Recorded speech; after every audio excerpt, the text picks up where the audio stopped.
আসসালামু আলাইকুম প্রিয় শিক্ষার্থীরা, জাগরিকের নতুন একটি ক্লাসে তোমাদের স্বাগত। শিক্ষার্থীরা, আজকের এই ক্লাসে আমি আলোচনা করব তৃতীয় শ্রেণীর বাংলাদেশ ও বিশ্ব পরিচয় এ বইয়ের 34 নম্বর পৃষ্ঠার কাজগুলো। শিক্ষার্থীরা, এখানে এর আগের ক্লাসে আমি ক নম্বরে যে কাজ দেওয়া ছিল 4টি ছবির বর্ণনা, এই ক্লাসটি আমি করেছিলাম। আজকের এই ক্লাসে খ নম্বরের ক্লাস করাবো। এখানে বলা হয়েছে বাম পাশের বিষয়বস্তু অনুযায়ী তথ্য সংযোজন করি। বাম পাশ কোনটা বলো তো? এইটা হচ্ছে বাম পাশ। এই পাশে যে তথ্য দেওয়া আছে সেই তথ্যগুলো সংযোজন করতে হবে, করে এই ঘরে লিখতে হবে। শিক্ষার্থীরা, আমি কাজটি করে দিই, তাহলে তোমরা বুঝতে পারবে। এখানে বিষয়বস্তু হচ্ছে প্রথম অস্থায়ী সরকার। এই বিষয়বস্তু অনুযায়ী এখানে তথ্য সংযোজন করতে হবে। তাহলে প্রথম অস্থায়ী সরকার, এটা আমরা এখানে লিখব 10ই এপ্রিল 1971। এই 10ই এপ্রিল 1971 সালে প্রথম অস্থায়ী সরকার গঠিত হয়, তাই আমরা এখানে লিখলাম 10ই এপ্রিল 1971। এরপরে অস্থায়ী সরকারের রাষ্ট্রপতি। শিক্ষার্থীরা, অস্থায়ী সরকারের রাষ্ট্রপতি কে ছিলেন? অস্থায়ী সরকারের রাষ্ট্রপতি ছিলেন বঙ্গবন্ধু শেখ মুজিবুর রহমান। তাহলে আমরা এখানে যে তথ্যটি লিখব বঙ্গবন্ধু শেখ মুজিবুর রহমান।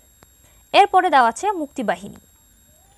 আমরা এখানে মুক্তিবাহিনীর জায়গায় লিখব স্বাধীনতা সংগ্রামের জন্য গঠিত বাহিনী। এই বাহিনী স্বাধীনতা সংগ্রামের জন্য গঠিত হয়েছিল। এরপরে রাজাকার আল বদর, আমরা এখানে লিখব মুক্তিযুদ্ধের বিরোধিতাকারী। এই রাজাকার এবং আল বদর মুক্তিযুদ্ধের সময় বিরোধিতা করেছিল, আমাদের বিরুদ্ধে ছিল, পাকিস্তানিদের পক্ষে ছিল, তাই এখানে আমরা লিখব কি বলতো? মুক্তিযুদ্ধের বিরোধিতাকারী। এরপর 16ই ডিসেম্বর 1971, আমরা এখানে লিখব পাকিস্তানি দখলদার বাহিনী আত্মসমর্পণ করে। এই 1971 সালের 16ই ডিসেম্বর পাকিস্তানি বাহিনী আমাদের কাছে আত্মসমর্পণ করে, তাই আমরা এখানে লিখব পাকিস্তানি দখলদার বাহিনী আত্মসমর্পণ করে। এরপরে 16ই ডিসেম্বর। 16ই ডিসেম্বর কি বলতো? 16ই ডিসেম্বর হচ্ছে বিজয় দিবস, আমরা এখানে লিখব বিজয় দিবস। ঠিক আছে। এরপরে আমরা গ নম্বরে চলে যাই। গ নম্বরে বলা হচ্ছে বইয়ে লেখাটুকু পড়ে আমাদের বিজয় অর্জনের সাথে সম্পর্কিত বিষয়গুলো নিচের সম্পর্ক চিত্রে লিখি। শিক্ষার্থীরা, এটি হচ্ছে একটি সম্পর্ক চিত্র। এখানে কি করতে হবে? বইয়ে লেখাটুকু পড়ে, অর্থাৎ এই যে লেখাটুকু আছে এই অংশটুকু আমি আশা করি তোমরা পড়েছ। এই অংশটুকু পড়ে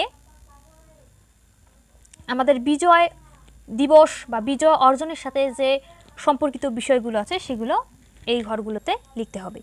শিক্ষার্থীরা, এই কাজটি সুন্দর করে আমি তোমাদের জন্য তৈরি করে রেখেছি, চলো এখন তোমরা সেগুলো দেখে নিবে। শিক্ষার্থীরা, আমি প্রথমে এখানে লিখেছি অস্থায়ী সরকার, তোমরা এখানে অস্থায়ী সরকার লিখবে। এরপর কালো রাত, এরপর 16ই ডিসেম্বর, তারপরে রয়েছে জাতীয় স্মৃতিসৌধ, এরপর 7ই মার্চের ভাষণ, আর 16ই ডিসেম্বর এখানে দেওয়াই ছিল। এরপরে লিখেছি 26শে মার্চ, এরপর 10ই এপ্রিল। শিক্ষার্থীরা, এই লেখাটি হয়তো একটু ঘোলাটে দেখাচ্ছে, এটি হচ্ছে 10ই এপ্রিল। এরপর 30 লক্ষ শহীদ, তারপরে রয়েছে মুক্তিবাহিনী, আর এই ঘরে বিজয় দিবস দেওয়াই ছিল, তারপরের ঘরে লিখবে স্বাধীনতা দিবস, আমাদের বিজয় অর্জন। ঠিক আছে, এই তথ্যগুলো তোমরা ঠিক এভাবে পূরণ করবে। তো শিক্ষার্থীরা, এই তথ্যগুলোই হচ্ছে বিজয় অর্জনের সাথে সম্পর্কিত বিষয়বস্তু।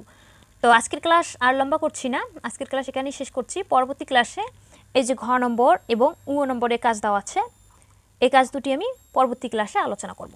শিক্ষার্থীরা, সেই ক্লাসটি দেখার আমন্ত্রণ জানিয়ে আজ এখানেই শেষ করছি। ধন্যবাদ সবাইকে।